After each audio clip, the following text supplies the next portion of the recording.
Okay guys, I'd like to formally welcome you on my second part of the electric circuits video.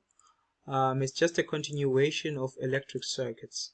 On the first video we defined what potential difference is. You can find the link for that first video above this one. So we also discussed what current is, and we also discussed what resistance is. So now based on that, you're just going to try to see how Ohm's law is practically applied in an electric circuit. And remember what Ohm's law states. Ohm's law states that in an electric circuit at constant temperature, the resistance, at constant temperature, the potential difference is basically going to be directly proportional the current of that wire, of that conductor. Conductor at constant temperature will make sure that the potential difference is directly proportional to the current. So now let's see how does that work. Now we're just going to construct a circuit first without any resistor. Now you're gonna see something interesting when I connect a circuit without any resistor. Check this out. Can you see the flow of electrons, how fast they are? In fact, the way they're so fast, you can actually see the battery burning up.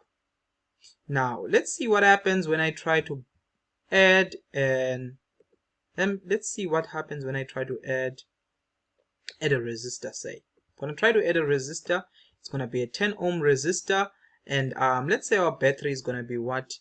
Let's say our battery is going to be 9 volts. The battery is 9 volts with a 10 ohm resistor. Now basically the arrows that you're currently seeing indicate the flow of of charges. So in other words, this side is the positive terminal and that side is the negative terminal. Sorry about that, I also almost wrote positive again. So this side is the positive and this side is the negative terminal. So this side, you notice that the charge is flowing from this side. It's flowing to that side, so the charge is flowing that side. And this side, the electrons are flowing. You see? Since it's the negative terminal, the electrons will be flowing that side. So that's basically what is happening here. Now, we're going to focus on what? We're going to focus on charges, so we're going to ignore the electrons. Let's continue with what we have here. So this is a typical electric circuit. Now remember, we said that the definition of voltage or potential difference, it is the energy required to move a charge. Now current is the speed of the flow of the charge, or it is the rate of the flow of an electric charge. Now notice what happens if I increase the energy required to move the charge, or if I increase the potential difference. What happens to the current or the speed of this charge? You see the arrows indicate the speed of the charge. Notice this. You see that the speed is currently picking up. The reason why it's picking up is because when you increase the energy to move the charge, the speed will also increase. Similar to you can never run fast if you're feeling tired. You can run fast if you're feeling energetic. So basically, if I'm energizing the charge, then the speed will also increase. But if I de-energize or I decrease the voltage or the potential difference or the energy required to move a charge, the charge will also decrease in speed up until the battery is depleted. It's 0 volts. Now that is what we've noticed. Now let's see what happens to the current if I increase the charge. Let's take an ammeter here to measure the current. So currently the current is at 0 because the battery is at 0 also. Now notice if I increase, let's say I put the battery to 30 volts. Now the battery is at 30 volts, meaning that the rate of energy required to move a charge is 30 volts, which is the work done in joules to move that charge is 30 volts. So look at the current.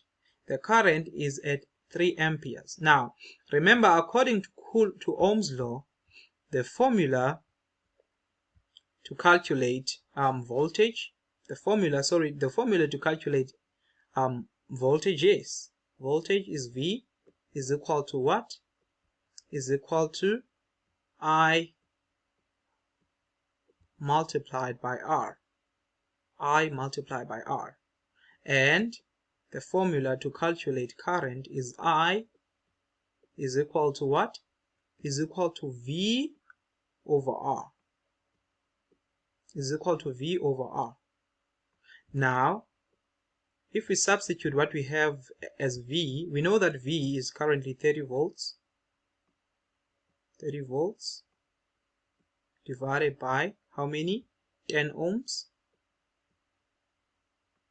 Divided by 10 ohms. Sorry, that looks like 16. 10 ohms, which is going to be what? 3 amperes. Or 3 amps. 3 amps. That's what the current is. Now, what happens if we increase the voltage? Or what happens if we increase the potential difference? Obviously, the current will also increase. The speed will also increase. We see that it's currently 50 because it's going to be what? 50 divided by 10 is going to be 5 amps. Now, let's see what happens when we do something different. Let's say we add a resistor in series. Let's add a resistor in series and see what happens. Okay, let's first stop this connection here. We're going to try to add a resistor in series and see what will happen to the current, and also what will happen to the what? To the potential difference. Let's add another resistor. Let's say this resistor is going to be, let's change this resistor and make it, let's say we make this resistor 15 ohms. Okay, let's make it, yes, let's make it 15 ohms. Let's make it 15 ohms. Now, in a resistor that is in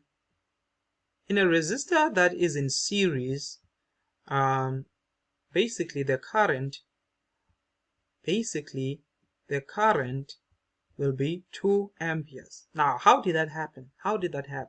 So basically, in order to count the resistance for this thing, or for this connection, resistance, which is the total resistance here, will be equal to R1, which is resistor number 1, plus resistor number 2. So that's how you calculate resistance in series. If we had more than 2, we would say plus R3. R3 plus R3. Then etc. If we had more than that, we'd say more than that. Okay. Okay. Now, let's say what will be the resistance for this. So the resistance for here, R total, for our example here, would be this R1, which is 10 ohm, plus R2, which is 15 ohm. 15 ohms. So it's going to be what? It's going to be 25 ohms. So it's going to be 25 ohms, just like that. 25 ohms, just like that. So what would be our current? So current, we've already established that current is equal to what? Is equal to potential difference, which is V over R. Is V over R. And we know that our V is equal to 50. So we're going to put our 50 there. Then we're going to calculate our current, which is I, which is R, and our resistance is 25. So we're just going to put 25 here. So what is 50 divided by 25? 50 divided by 25 is actually what? It's actually 2. So we have 2 amperes here. We have 2 amps. Now, the question that will come next will be, what is the potential difference that flows through the 15 ohm resistor. Now let's see what we would get if we use the formula, which is the formula for Ohm's law. So V is actually equal to I times R. V is equal to IR. Now we already know that our current is 2 amperes through the circuit. It's 2 amps. Whether you put it here, whether you put it there, it's going to be 2 amps. So it's going to be I, which is going to be 2 multiplied by, let's say, what is the voltage that flows through the 15 ohm resistor, which is going to be 1.5. 2 times 15 is going to be what? It's going to be 30. Exactly. So which is 30 volts of power, or 30 volts of potential difference, flow through the 15 ohm resistor. 30 volts. Now, without even calculating what amount of volts that travel through this 10 ohm resistor, we can just know that the total amount of volts is 50. The potential difference is 50 here, as we can see. So we can just say the EMF is equal to the volts that travel through the 15 ohm resistor plus what travels through the 10 ohm resistor. 10 ohm resistor.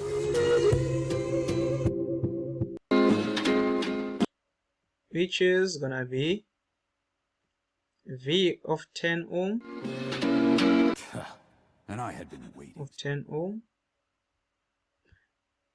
is equal to what? Is equal to 50. The EMF, which is 50, minus 30.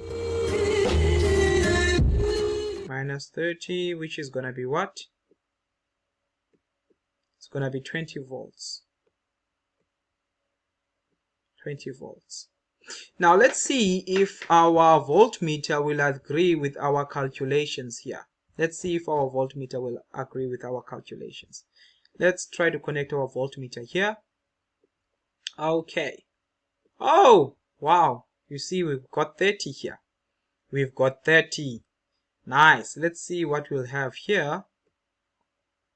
Here we have 20 volts. So which means that basically series connection is a voltage divider.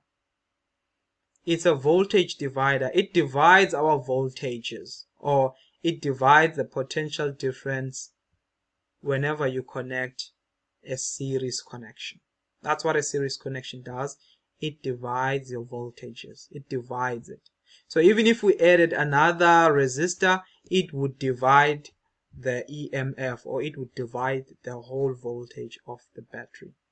So basically, now that we understand how this works, I wonder what will happen in current. Let's see what happens with current. Current is going to be the same wherever you connect it. Wherever you connect it, current is going to be the same. It's going to be the same throughout the circuit. So that means, in other words, this means that if you were to try to find current,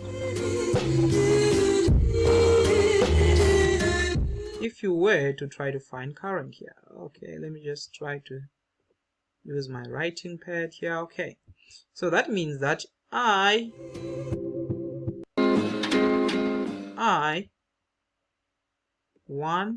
which is through the 10 ohm resistor, is going to be equal to I2. Waiting such a long time for this, to come up against someone who could have killed me. Let me. Then V total is equal to what? V1 plus V2. And if there's more than that, plus etc. So that concludes our lesson now. Next time